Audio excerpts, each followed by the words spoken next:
between the Israelis and Palestinians. The President and Mr. President, you signed your name to the first Israeli-Palestinian peace agreement. You remember that well, right? And I want to support you in being the Palestinian leader who signs his name to the final and most important peace agreement. To the final and most important peace agreement.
Your visit here, Mr. President, is truly historic. Never before has the first foreign trip of a President of the United States included a visit to Israel.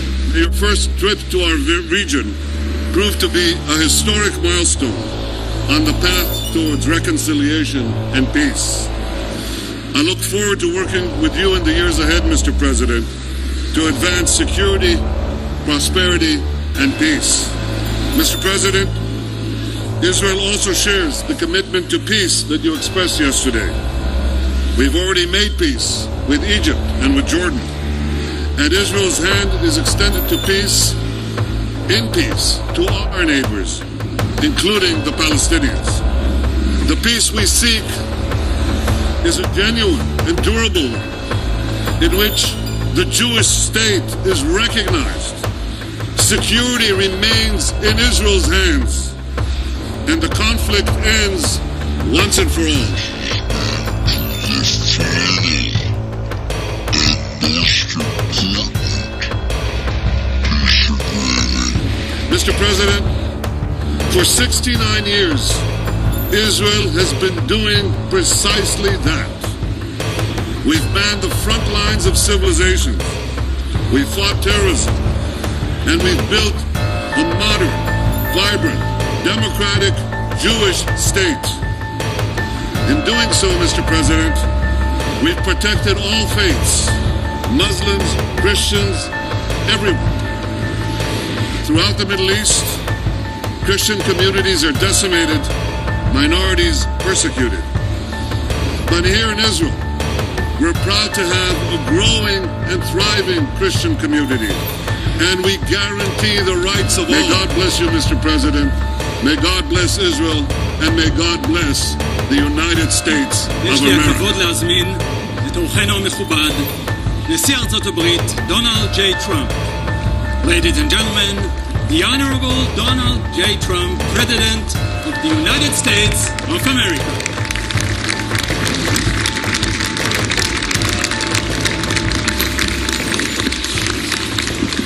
Thank you and shalom.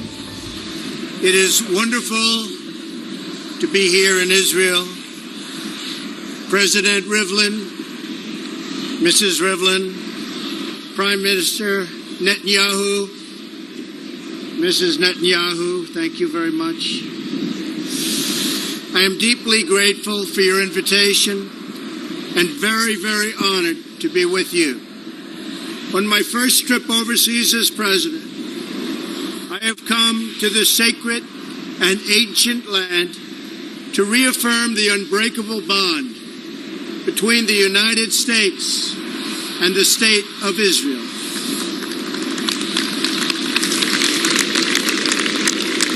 In this land so rich in history, Israel has built one of the world's great civilizations, a strong, resilient, determined, and prosperous nation.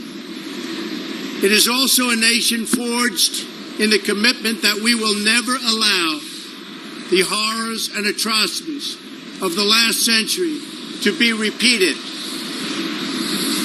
Now we must work together to build a future where the nations of the region are at peace and all of our children can grow and grow up strong and grow up free from terrorism and violence. During my travels in recent days, I have found new reasons for hope. I have just concluded a visit to Saudi Arabia, where yesterday I met with King Salman and with the leaders from across the Muslim and Arab world. In that visit, we reached historic agreements to pursue greater and greater cooperation in the fight against terrorism and its evil ideology. My future travels will take me to visit Pope Francis at the Vatican and then our NATO and European allies. We have before us a rare opportunity to bring security and stability and peace to this region and to its people, defeating terrorism and creating a future of harmony, prosperity, and peace. But we can only get there working together. There is no other way. Mr. President, Mr. Prime Minister, I look forward to working closely with both of you during my stay. We love Israel. We respect Israel. And I send your people the warmest greetings from your friend and ally, all of the people in the United States of America. We are with you. Thank you and God bless you. Thank you.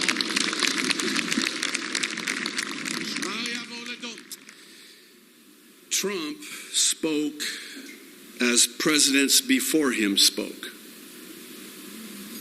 And in so doing, he profaned and even blasphemed the true and the living God by implying that Muslims, Jews, and Christians worship the same God.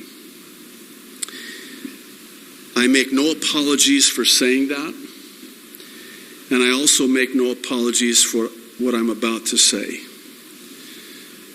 But Trump's speech is wrong on every level, and it's very grievous.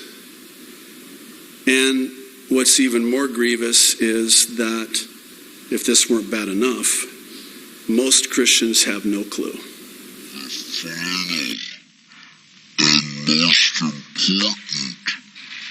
piece of agreement. God has a plan for his people, the Jewish people. It's for this reason that many biblically illiterate Christians see Trump's trip as a good thing. He's going to bring peace, finally, to the Middle East. Here's the fact of the matter. Pardon me.